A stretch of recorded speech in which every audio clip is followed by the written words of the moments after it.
حضرت ابو بکر صدیق رضی اللہ تعالیٰ عنہ نے ساری زندگی حضرت محمد مصطفیٰ صلی اللہ علیہ وآلہ وسلم کی عزت اور ناموس کے لیے پہرا دیا۔ اسلام کا ابتدائی دور تھا کہ کتابوں میں موجود ہے کہ صرف 48 صحابہ کرام رضوان اللہ تعالیٰ علیہ مجمعین نے اسلام قبول کیا تھا۔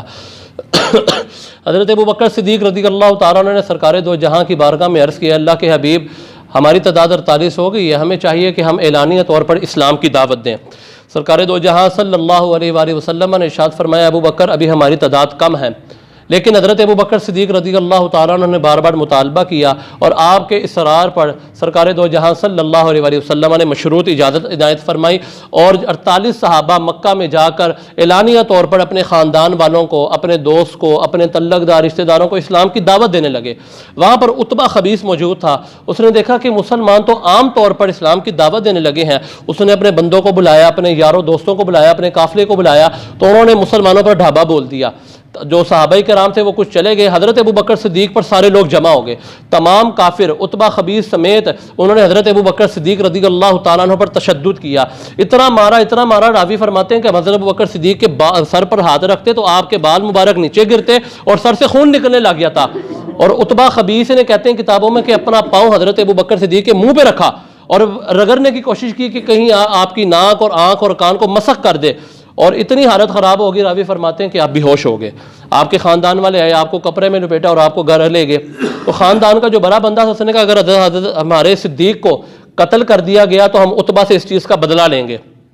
خیر رات کا آخری پہر گزرا تو حضرت ابو بکر صدیق رضی اللہ تعالیٰ عنہ کو ہوش آ گیا۔ اب وہ قافلے جو حضرت ابو بکر صدیق کے خاندان والے تھے اور آپ کی والدہ ام سلمہ آپ کے پاس آئیں، اور کمال کا عشق اور کمال کی محبت دیکھیں، حضرت ابو بکر صدیق نے آنکھیں کھول کے کچھ نہیں کہا کہ کھانا دے پینا دے، آپ نے کہا میرا مصطفیٰ کدھر ہے، میرا حبیب کدھر ہے، مدینے کے تاجدار والا کدھر ہے، والضحیٰ کے چہرے والا کدھر ہے، واللیل کی زلفوں والا کدھر ہے، یا ایھا المدثر کے کمبل والا کدھر ہے، یا ایھا المزمل والا کدھر ہے، اور والشمس والضحیٰ والا کدھر ہے۔ ما کان محمد ابا احد من رجالکم ولکن رسول اللہ وخاتم النبیین والا کدھر ہے، ان اللہ وملائکتہ یصلون علی النبی والا کدھر ہے، میرا محبوب اور مدینے کے تاجدار کدھر ہے۔ حضرت ام سلمہ جو آپ کی والدہ محترمہ ابھی تک اسلام نہیں لائی تھی، انہوں نے کہا میرے بیٹے تم کچھ کھاؤ تو کچھ پیو، تو انہوں نے کہا میں نے نہیں کھانا، میرے بتاؤ میرا محبوب کدھر ہے۔ انہوں نے کہا کہ میں نہیں جانتی کہ وہ کدھر گئے ہیں محمد۔ تو انہوں نے کہا، حضرت ابو بکر صدیق نے کہا کہ جاؤ آپ ام جمیل کے پاس جائیں کیونکہ یہ خطاب کی بیٹی ہیں،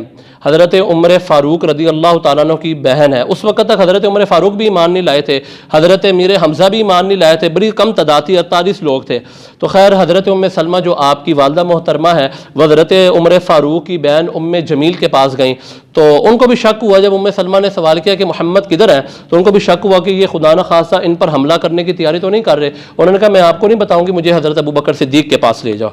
خیر ام سلمہ آپ کو حضرت ابو بکر صدیق کے پاس لے کر آئیں تو حضرت ابو بکر صدیق پھر بھی ہوش تھے،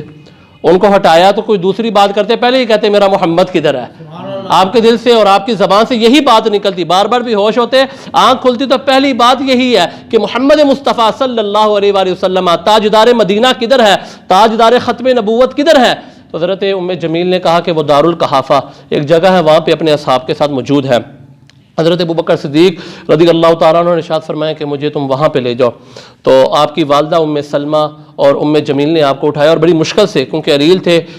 مار پڑی تھی اور لڑائی ہوئی تھی، تو آپ کو بڑی تکلیف کے ساتھ بڑی مشکل سے لے کر گئے۔ تو جب دروازہ کھولا دارالقحافہ کا تو سامنے سرکار دو جہاں صلی اللہ علیہ وآلہ وسلم موجود ہے، اور سرکار دو جہاں صلی اللہ علیہ وآلہ وسلم نے جب حضرت ابو بکر صدیق کو دیکھا، وہ سرکار جو ساری زندگی ربی حبلی امتی ربی حبلی امتی، یا اللہ میری امت کو بخش دے، اتنا محبوب اور کریم نبی تھا، تو اس نے اپنے دوست اپنے یار حضرت ابو بکر صدیق رضی اللہ تعالیٰ عنہ کو دیکھا تو آپ کی طرف آئے اور آپ کو چومنے لگ گئے۔ یہ دو دوست، ایک نبی اور دوسرا صدیق کی آپس میں محبت کا معیار ہے، آپ کی باہمی محبت ہے، اور یہ حضرت ابو بکر صدیق رضی اللہ تعالیٰ عنہ کا کمال کا اعزاز ہے کہ لجپال نبی احمد مجتبیٰ صلی اللہ علیہ وآلہ وسلم آپ کو چوم رہے ہیں اور آپ کی عزت افزائی کر رہے ہیں۔ پھر آخر میں کیا ہوا کہ حضرت ام سلمہ رضی اللہ تعالیٰ عنہ بھی ایمان لے آئے، حضرت امیر حمزہ بھی ایمان لے آئے، حضرت ابو بکر صدیق رضی اللہ تعالیٰ عنہ کو یہ عظیم قربانی اور سرکار صلی اللہ علیہ وآلہ وسلم کے ساتھ محبت اور آپ کی حفاظت کرنا، یہ آج تک تاریخی کتابوں میں موجود ہے۔